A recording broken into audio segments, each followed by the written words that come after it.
we gonna take care of people over there. You know what I'm saying? And I get it. You know, y'all fighting wars, but we fighting a war of being famished. We fighting a war of looking at bills. Yep. Why can't an American person buy a home because they got student loans? That right there. Good point. Make it make sense.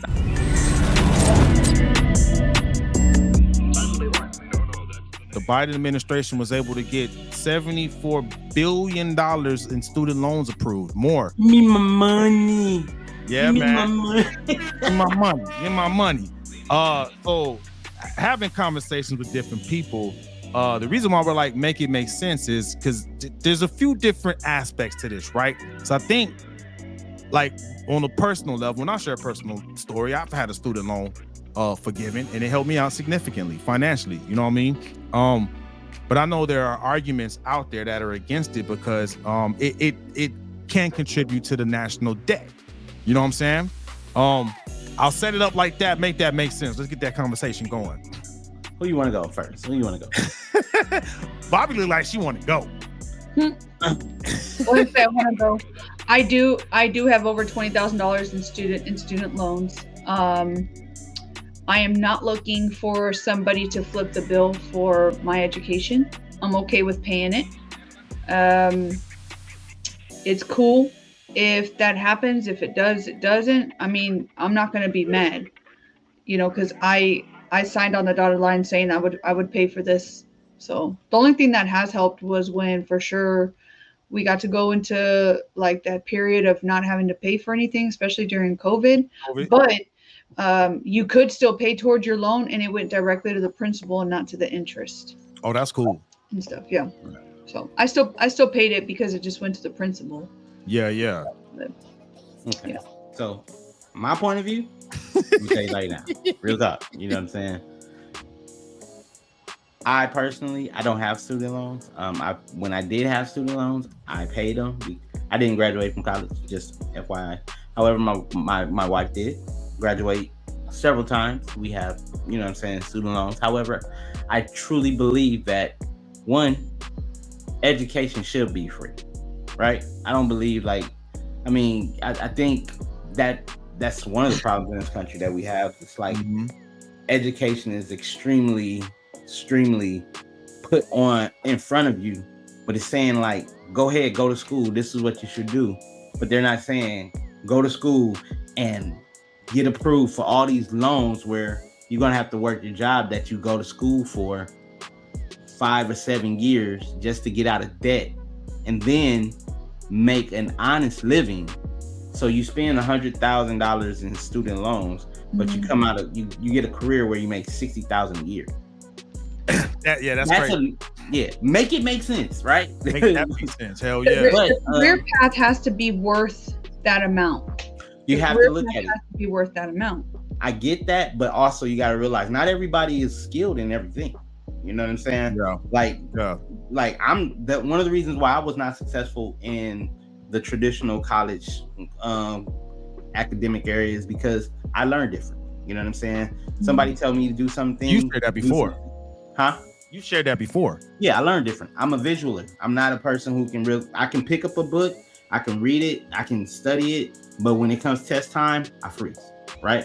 However, if you go ahead and if I look at videos and I see how this person is moving, give me 5 or 10 looks at that bad boy, I'll do it just like the person on the video did.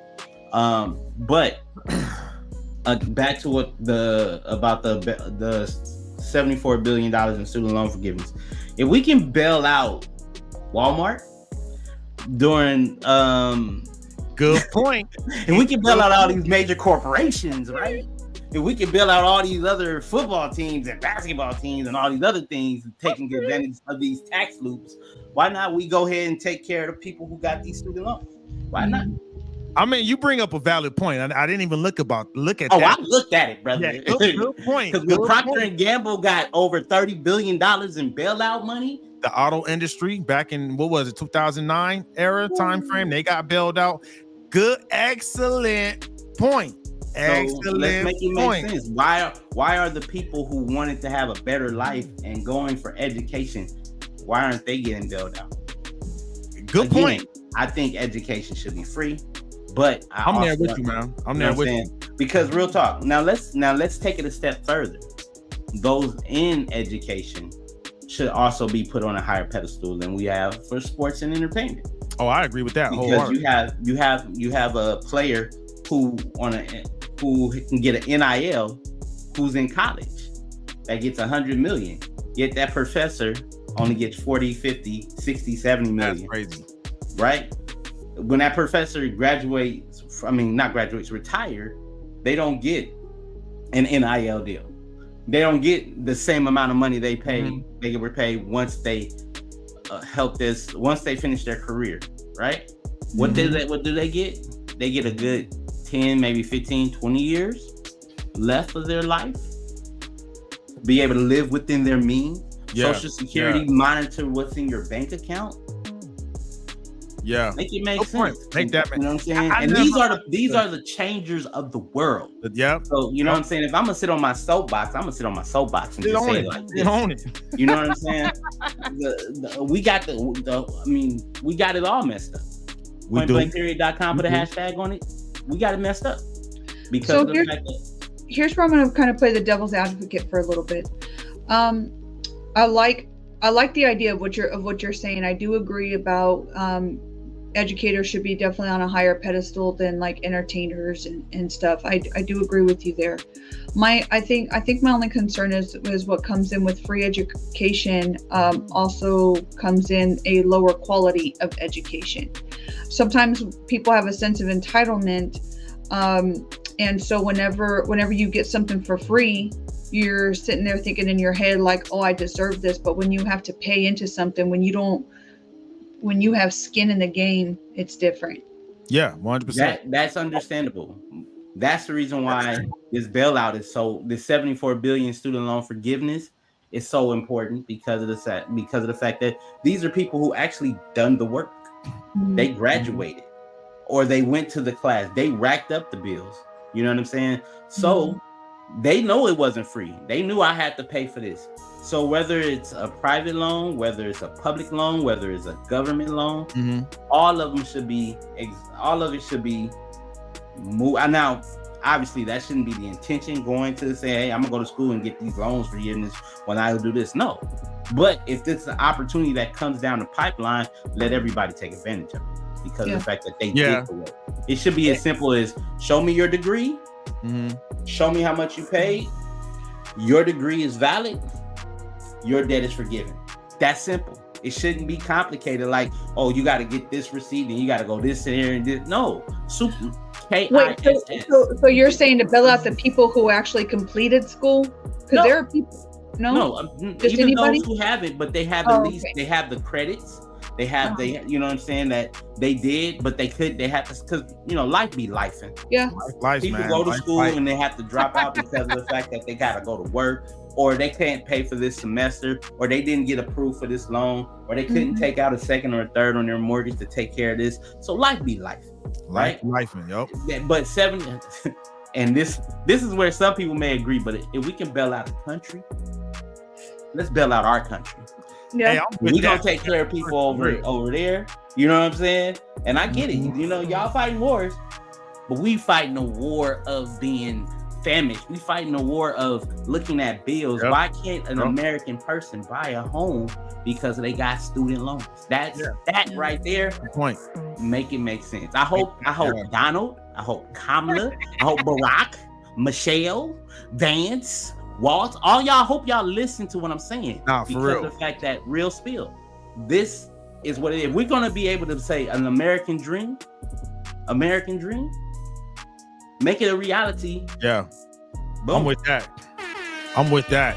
And just to be clear too, it's not for everybody. This is just for public service positions, teachers, nurses, social workers, veterans, and other public servants. And in the article, and this was from Forbes, the one that we're quoting from. It did mention that these public services, they're kind of using this as like a recruitment tool because there's a shortage of talent in these type of positions. So to your earlier point, especially with the teachers, right?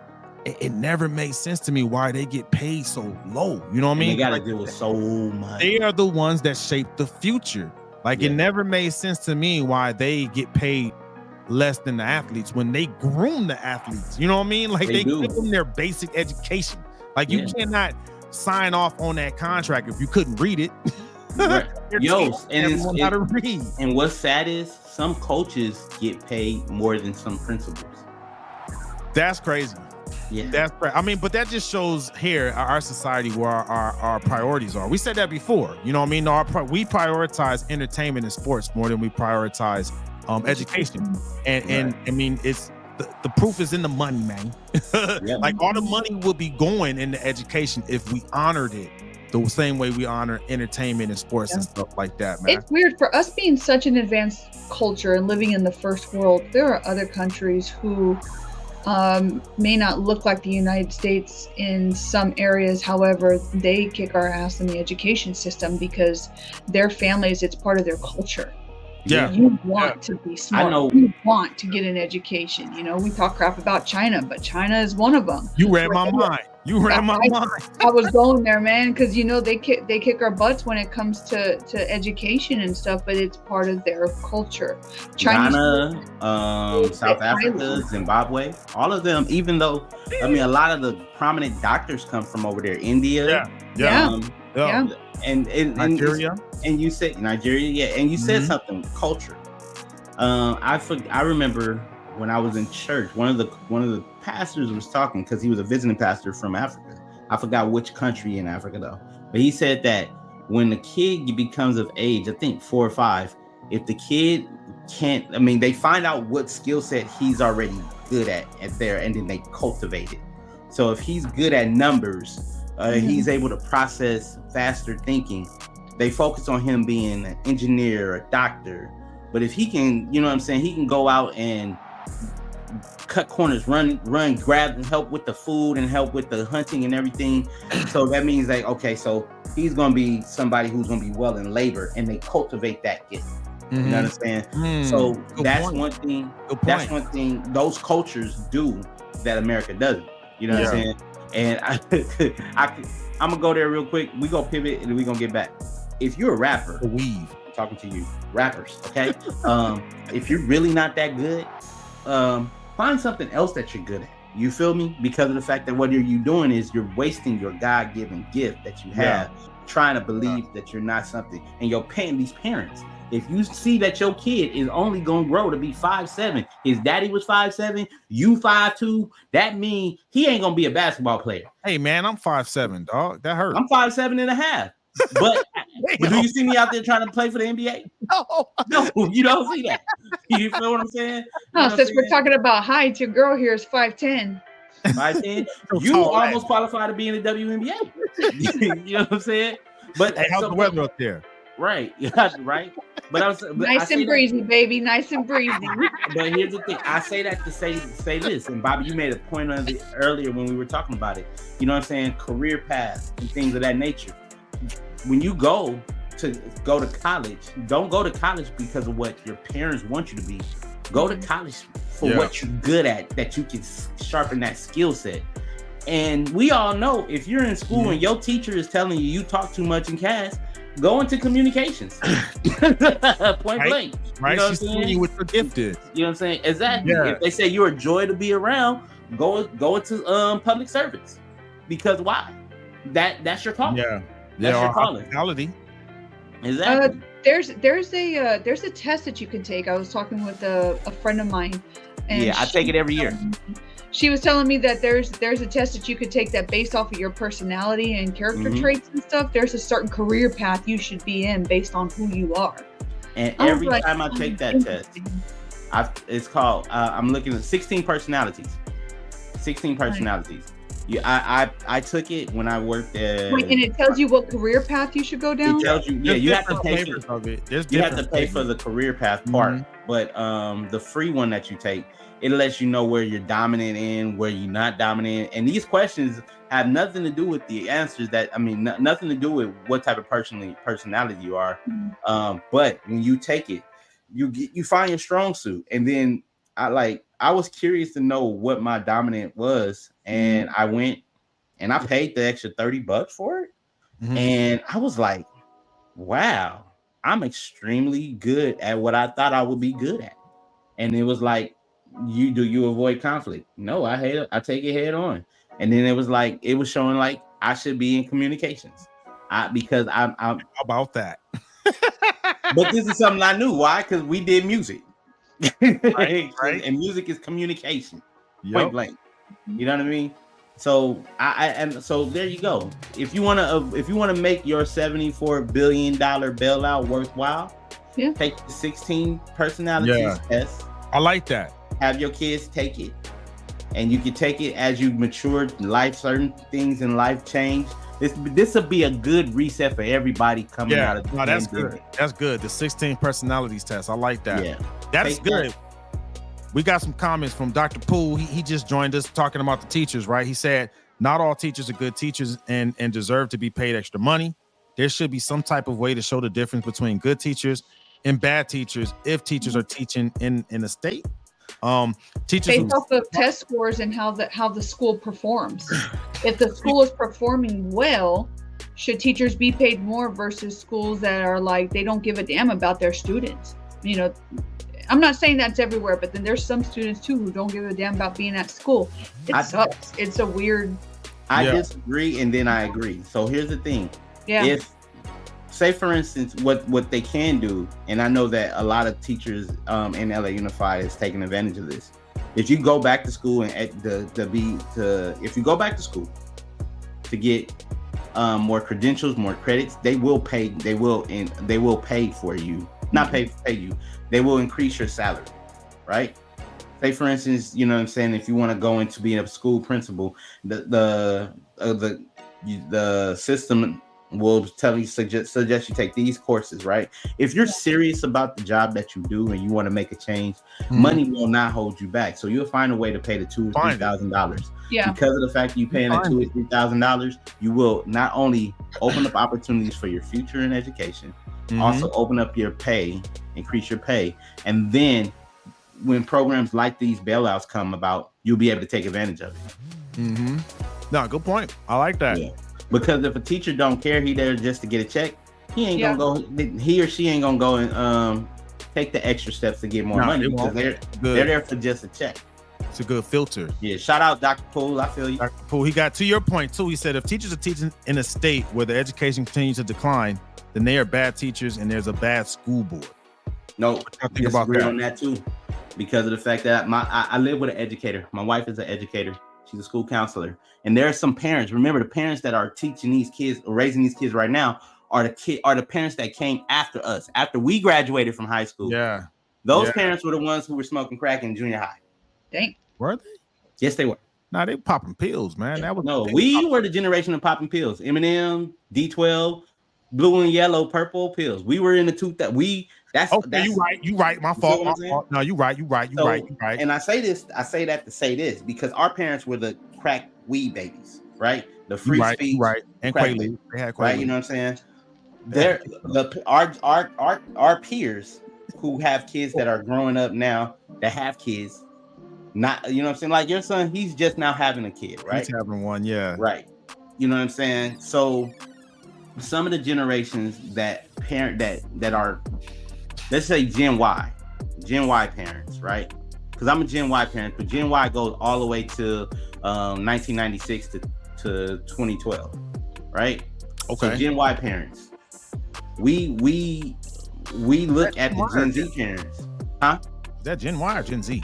No, we're Gen Y, 1980 to 1990. Millennials, yeah. Okay. But I say the reason why I say that is because of the fact that there's parents that come to the school that know their kid is crazy and will defend their kid. Yeah, crazy, and that's not fair because that person will come up to the school and make everybody on that campus raise hell just because their kid, who don't respect anybody, who the parents don't even get respect from that child, make them look like they're an innocent angel and they're not. Yeah. So we can't blame the school district. We can't blame the school board. We blame the parents. And what do we say, Geronimo? Parents need the what? Parents need the parent, damn it. Parents need the parent. Parents need on that note, parent. So you know what I'm saying? I could never be an educator right now because of that, because you see too many parents just don't care. They're like, oh, whatever, they'll be out of my hair in 2 years. Or I've heard a parent say that before. You know what, do whatever the hell you want, because by the time you're 18, I hope you find a place to live, because you ain't going to be here. And I was like, damn. Yeah, I think it's a mixed bag. And I know we got to Bobby, you'd be surprised. I bet you will probably be a great educator because of the fact you're a great mother. Good and point. You would look at all of them kids, because Or I will walk in that classroom and be like, you don't want this smoke. I'm going to tell you right now. Hey, we need more of that. We need more of that. We need more of that because of the fact that, for real. I mean, but here's the thing. You can say that, but then you also got to realize kids hurt because their parents hurt. And what's the phrase? Hurt people hurt people. Mm-hmm. And if they're not healed, they're going to pass on that trauma. Yeah. So you'll get in that classroom being stuck, being hardcore, and you should. But then when you see somebody who's acting out because they're hurting, a different lens come across your eye. Mm-hmm. And then you were like, how can I help this baby? Because they're acting out, because they're in pain. And I got something for you for that. Go ahead. We were talking about kindness. We were talking about conversations. You would never know that if you're in that situation, if you don't have that conversation with that kid to see what's really going on. Because that can be a perfect opportunity to give that child some kindness that they may not be getting from home, which could change the whole course of everything going on. You know what I mean? Exactly. So it comes right back around, man. And I'll hit you with this because, I mean, yeah, parents don't need to parent. And I will always say that, right? However, on some real hood shit, right? Saying something you said before, sometimes, man, parents in the hood, they just overwhelmed, especially because Dr. Poole is commenting about, you know, the school situation in California. Dude, till this day, I'm always trying to figure out how the hell did my parents do it? Like, they raised 2 kids in LA. Dude, LA has always been expensive. Like, I'm afraid to go back to LA because it's so expensive. They were always working. You know what I mean? They call us the latchkey kids because they were working. They working, going to school. Like, I can only imagine even the parents that are, you know, that we birthed, right? That are now becoming parents. How much of that has changed? Are they not still working, just trying to survive? They can't even think about thriving. They're just trying to survive to where maybe that impacts the amount of engagement they can have with that kid. Some real shit, man. You know what I mean? Real. Like, it's real. And it's not just California. All across the country is the same story. The only reason why I say it's hit a little bit more so because California is expensive. You know what I'm saying? But that's where you need the communication and unity. That means that, you know, you can be able to call them like, hey, I ain't got it this week. Well, what you need, baby girl, I got you. You know what I'm saying? That could be an auntie talking to another auntie. You know what I'm saying? The problem is we have to realize that it's not a plain lane. Everything is different. This road is bumpy. You know what I'm saying? And we will need people in the end, especially if it's not us. You know what I'm saying? When I say it's not us, I mean, I need you, you need me. Let's get together and make it work.